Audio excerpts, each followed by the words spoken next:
Bonjour, bienvenue sur France 24. Alain Juppé, bonjour. Bonjour. Au Nord Mali, à Gao, à Tombouctou, les bandes armées se livrent au pillage et même au viol de jeunes femmes.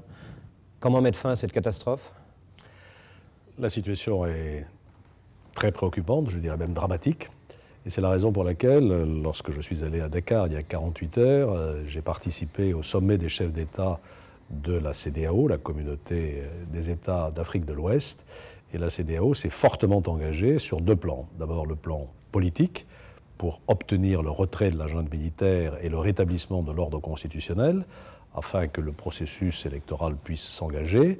Blaise Compaoré, le président du Burkina Faso, a été chargé de cette médiation, qui progresse à l'heure actuelle, même si elle est difficile. Et puis deuxièmement, il y a le volet militaire qui est complexe, parce qu'il y a deux tendances, si je puis dire, ou deux mouvements dans le nord du Mali. D'abord le MNLA, le mouvement national de libération de l'Azawad, dont l'objectif est l'autonomie, voire la séparation de l'Azawad, zone dont ils ont aujourd'hui quasiment le contrôle. Et puis, il y a Ansar Eddine, qui est infiltré par Al-Qaïda en réalité, et dont l'objectif est différent, qui est d'instaurer un régime islamique sur l'ensemble du Mali et au-delà sur la zone sahélienne. Et les chefs d'État ont donc décidé de préparer l'intervention de la force à l'attente de la CEDEAO, qui est composée de 2 bataillons, à peu près 3000 hommes. La France a indiqué qu'elle était prête à assurer la logistique de cette force de façon à stopper les combats et à rétablir l'ordre. Vous avez peut-être noté que le MNLA vient d'annoncer qu'il cessait ses opérations puisqu'il avait atteint ses objectifs. Oui, mais les autres rebelles n'ont pas annoncé la même chose. Est-ce que Mopti et Ségou pourraient être menacés? C'est possible, nous sommes très inquiets, très vigilants, et c'est la raison pour laquelle, d'abord, la mise en place d'autorités politiques capables de négocier avec au moins le MNLA, et d'autre part, l'intervention de la CEDEAO nous paraissent prioritaires, et c'est la raison pour laquelle la France a pris l'initiative de saisir le Conseil de sécurité, qui a adopté une déclaration présidentielle soutenant les efforts de la CEDEAO. Je voudrais quand même bien insister sur ce point. La France est engagée, parce que le Mali est un pays ami, parce que nous avons dit depuis le début que nous étions attachés à son intégrité territoriale, parce que nous l'aidons de manière considérable avec notre coopération bilatérale, mais la lutte contre le terrorisme au Sahel, c'est d'abord la responsabilité des pays de la région. Certains d'entre eux se battent bien contre AQMI. La Mauritanie, que nous aidons en formant ses cadres militaires, le Niger, force est de constater que le Mali n'a pas fait ça. Nous avons envoyé des messages répétés au président ATT depuis des mois et des mois. Henri Drincourt y est allé, j'y suis allé pour lui dire attention, il faut vous battre contre AQMI, il ne faut pas compter sur une sorte de complaisance d'AQMI à l'égard du régime de Bamako, et ceci n'a pas fonctionné. Donc aujourd'hui, il faut mobiliser l'ensemble des pays de la région, l'Algérie, qui a un rôle majeur à jouer, la Mauritanie, le Niger, les autorités de Bamako lorsqu'elles seront opérationnelles, pour lutter contre ce fléau qui menace toute la zone jusqu'au Nigeria. Et je voudrais insister sur le fait qu'il s'est passé la conjonction de deux événements qu'on a un peu tendance à simplifier. C'est que la rébellion Touareg, elle ne date pas d'hier. Elle s'est déroulée pendant des décennies dans cette région. Il y a eu plusieurs révoltes. Il y a eu même un accord à Alger en 2006 pour essayer de trouver une solution politique. Ça n'a pas abouti, hélas. Et puis, à cela est venu s'ajouter AQMI, qui est un phénomène plus récent, et qui a été renforcé, c'est vrai, par ce qui s'est passé en Libye avec l'arrivée de nouveaux combattants et surtout d'armes. Vous confirmez que 3 chefs d'AQMI, dont Abou Zeid et Ben Mokhtar, séjournent à Tombouctou depuis lundi? Je n'ai pas de confirmation particulière, mais AQMI est présent avec Tombouctou. Est-ce que ça ne va pas compliquer les négociations pour la libération des 6 otages français? C'est une inquiétude que nous avons.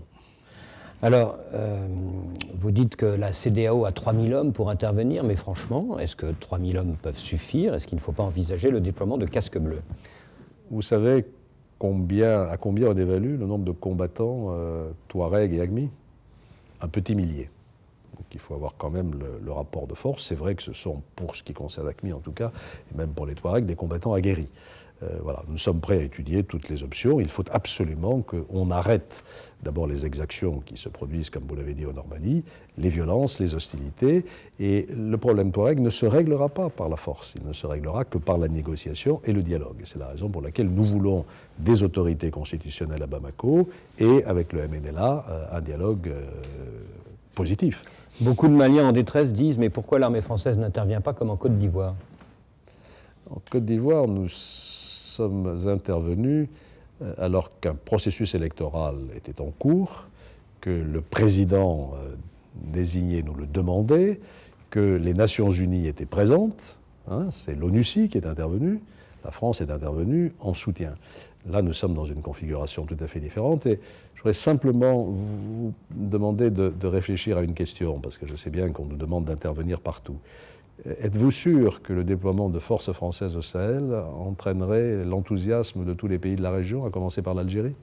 Il faut quand même réfléchir un peu avant de dire « allons-y, allons-y ». Nous sommes solidaires de nos amis maliens, du peuple malien, nous l'aidons, nous sommes décidés à l'aider, mais dans des conditions que j'ai indiquées. Avec peut-être une aide pour le transport des troupes? Oui, ça c'est tout à fait possible. Nous aidons déjà, je le répète, la formation des cadres militaires en Mauritanie et au Niger, qui sont des pays qui se battent bien. Nous sommes prêts à le faire, nous sommes prêts à continuer. Nous avons même convaincu l'Union européenne de mettre en place une stratégie Sahel. Nous sommes en train de monter une opération, pardon d'entrer dans le jargon de Bruxelles, PSDC, politique de sécurité et de défense commune, pour précisément aider les pays sur place. Donc vous voyez que nous ne sommes pas restés inactifs, loin de là. Deux dernières questions. Vous dites J'ajoute, pardon, si vous me le permettez de vous interrompre, que nous avons aussi pris toutes les dispositions pour que nos ressortissants soient protégés. Nous avons fermé par anticipation le lycée français en attendant l'arrivée des vacances et nous avons recommandé à tous ceux dont la présence n'est pas indispensable au Mali de se replier provisoirement en France. Vous dites que la médiation de Blaise Compaoré progresse. Est-ce qu'on va vers un président de la transition qui pourrait être qui? Je ne peux pas vous le dire, puisque ce sera le résultat de la médiation de Blaise Compaoré. Il y a plusieurs solutions. Le président ATT peut démissionner. À ce moment-là, si l'on fait jouer la Constitution, c'est le président de l'Assemblée nationale qui est en charge du gouvernement. Sinon, d'autres solutions sont possibles et c'est ça qui fait l'objet précisément de la médiation. Moi, ce qui m'a beaucoup frappé dans l'attitude des chefs d'État de la CEDEAO, dans cette réunion de Dakar, c'est leur fermeté pour dire « nous ne voulons plus de coup d'État militaire en Afrique ». Le rétablissement de l'ordre constitutionnel a une valeur symbolique pour l'ensemble du continent. Et c'est la raison pour laquelle cette médiation aujourd'hui se déploie. Je connais Blaise Compaoré, je sais que c'est un homme de grande sagesse, très compétent et très opiniâtre, et je pense que sa médiation peut donner des résultats dans un délai relativement rapproché. À Paris, la candidate Marine Le Pen affirme que par son intervention en Libye, Nicolas Sarkozy a déclenché une vague islamiste dans toute l'Afrique sahélienne. Bon, c'est une vision simpliste de la politique étrangère et de la réalité du Sahel. Comme je vous l'ai dit, qu'est-ce qui s'est passé dans le Nord Mali? D'abord les Touaregs. Ça n'a rien à voir avec l'intervention française en Libye. C'est un problème qui se pose depuis des décennies. Des révoltes Touaregs, il y en a eu dans les années 90, il y en a eu dans les années 2000. Et puis c'est vrai, un renforcement d'AQMI. Je pose simplement la question, fallait-il maintenir M. Kadhafi en Libye? Fallait-il l'autoriser à massacrer des dizaines de milliers de personnes à Benghazi? C'est extrêmement facile de dire, il n'y avait qu'à, fallait qu'on. Voilà. Quand on est aux affaires, quand on est en situation de responsabilité, on assume ses responsabilités et la France a eu raison d'assumer la sienne lorsque la population libyenne appelait au secours et que les chars de Kadhafi s'apprêtaient à entrer dans Benghazi. Vous êtes intervenu en Libye, mais est-ce que vous avez vraiment vu le coup d'après au Sahel? Bien sûr qu'on prend des risques quand on intervient.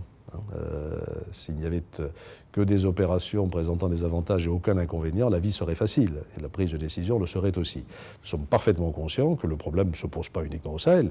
Il se pose en Tunisie, il se pose en Égypte, il se pose en Syrie, il se pose partout. Le monde arabe est en pleine révolution. On ne peut pas partir du principe que tout État musulman est incompatible avec la démocratie. C'est le pari que nous avons fait et nous continuons à aller dans ce sens en renforçant nos partenaires politiques qui partagent un socle de valeurs et qui ne franchissent pas les lignes rouges que nous nous sommes fixées. AQMI est un adversaire. AQMI nous a déclaré la guerre. AQMI prône la mort et la violence. Et donc c'est un adversaire désigné, bien entendu. Monsieur le ministre, merci. Cet entretien est maintenant terminé. Restez sur France 24 pour plus d'informations.